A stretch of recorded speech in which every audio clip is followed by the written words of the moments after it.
to meet the requirements of the customers in a digital era, I think companies must radically change their mentality, their processes, and their strategy, and then deploy technology to see how best they can use this technology to achieve their company goals.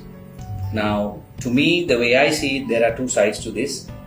The first one being the company, the internal processes have to be changed using technology.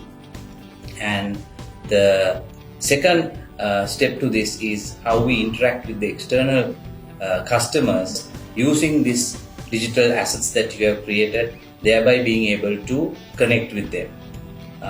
To give you a few examples, I think if you look at the internal processes of the company, I think ERP solutions, for example, is a must, I feel, in this day and age. And sometimes I see even big companies, let alone the smaller companies or SMEs, using ERP solutions. So these are systems that I believe will help businesses. And in addition, if you look at the external side of this digitalization process in creating digital assets, today, if you look at Sri Lanka alone, we have 137% mobile penetration, and of which about 34%, I believe, are using the mobile phone to access the internet. And in addition, about 6.4 million people are on social media today, and that gives you a percentage of around 30% using social media. So in this context, if the company is to even start having a dialogue with people, today you might definitely need to be on this digital space. And companies who have failed to do this behind considering their competitors. So today you have opportunity to target specific customers, may it be within your country or even externally, using social media. And these people might not be even looking at the traditional media like TV, radio, or press. So in retrospective, today I think people have moved away from the traditional media to some extent. So even the newspapers you saw during the pandemic being e-newspapers, and we all read the newspapers on a daily basis. Many people witness the importance of online platforms and having technology within their organizations, and also to reach out to customers during this last few months during the COVID pandemic. And well, I think everybody would agree that most of the large-scale retailers were not prepared for this, and even some businesses were not prepared to working from home because they did not have the technology and the processes in place. And if you look at two basic things that most of the people needed was their groceries and their medicines. And unfortunately, none of the mainstream retailers could provide this to the customers. So you saw a lot of small-time online businesses mushrooming to get your groceries delivered. So this means there was massive demand being created, and we did not have, unfortunately, the systems in place to cater to this demand.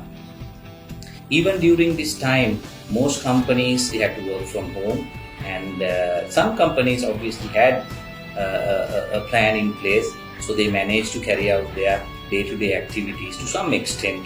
So all this would have only been possible if you had your IT infrastructure in place so that people could actually work from home.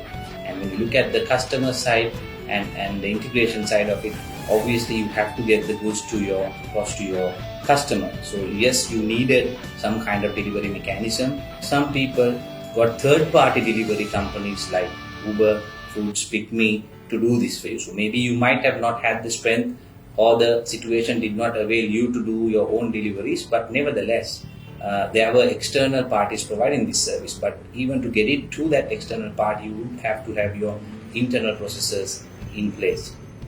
So if you were able to manage the situation even during this COVID period, then I guess you have definitely scored in your business, and you could think about it even going forward, how your digitization process can build from there onwards.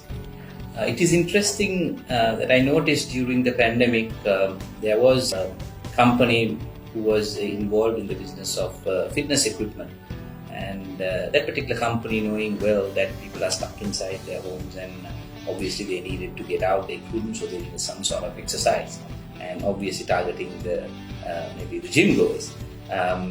He started actually advertising on Facebook and selling his fitness equipment. So here he saw an opportunity and he used it, and definitely he was able to do this simply because there was no other means to communicate but Facebook.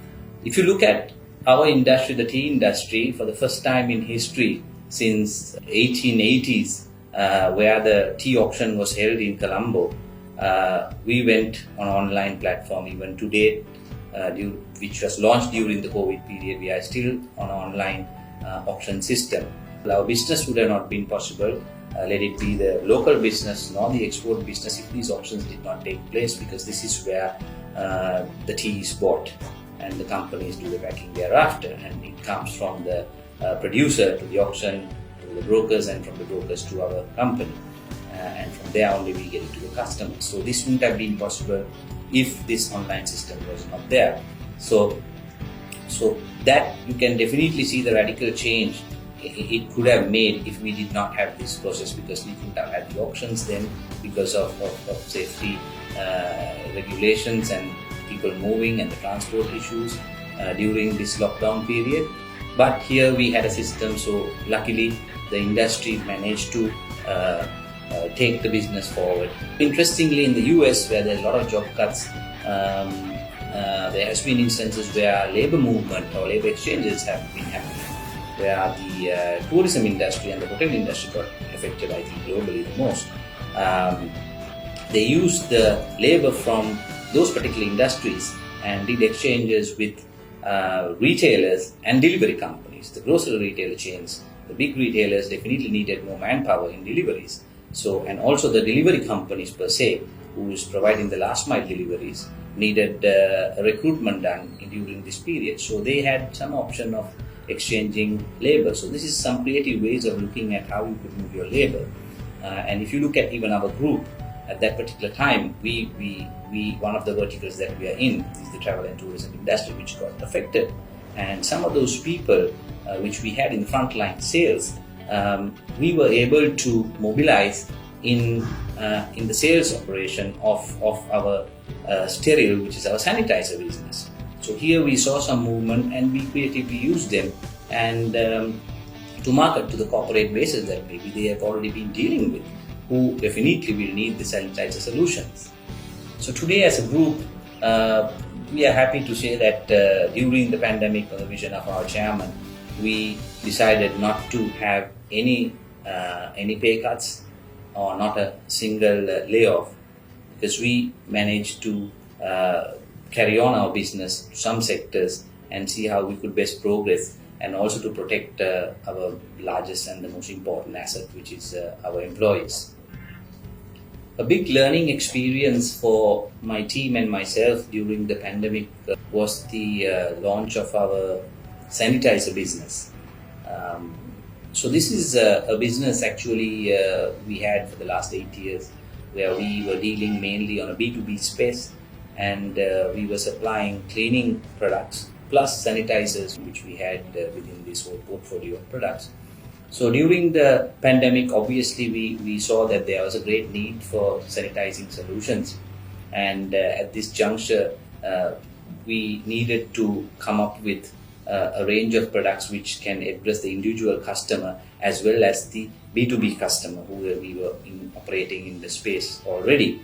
So we actually started looking at the whole business, and we have to revamp the entire business in terms of even the product line, where we started from simple thing as well, like packaging, even the label of the product, ending up to new product formulations to improve the current product, and also the range expansions, and at the end of the spectrum, how we could reach the customer and launch this product and build awareness. So the entire thing happened during the pandemic, and we were able to communicate with the team, and this team is not only the internal team of the organization, but also we dealt with a number of external companies like the ad agencies, the packaging material suppliers, the raw material suppliers, then the TV and video production companies, the social media companies who are doing marketing for us. So it was a range of things that we have to deal with, and all this had to happen while you were in lockdown, except the only operational activity which happened at the organization was the operations of the factory, which physically labor was needed to produce. So at that point we got strict guidelines followed, safety precautions taken, and to do the production. So during this 1.5-2 month period, we managed to launch a massive campaign, relaunched our entire sanitization product range, and including TV, radio, press, social media presence. And today, after 1.5-2 months, we are happy to say that we are the largest sanitizer supplying brand in this country, and looking at the corporates as well as the individual customer. So the experience for the whole team was that we had our systems and we had our processes. We used technology daily to communicate and to share the project plans and the implementation. So it enabled us to get to this position even during this time. So in essence, I strongly believe that there will be a lot of technologies even in the future, or even which is very hyped today, which we are talking about. I think all these technologies could be used to a benefit of an organization. My belief is eventually, end of the day, you can have all these technologies, but I personally believe that the human intervention will always be there.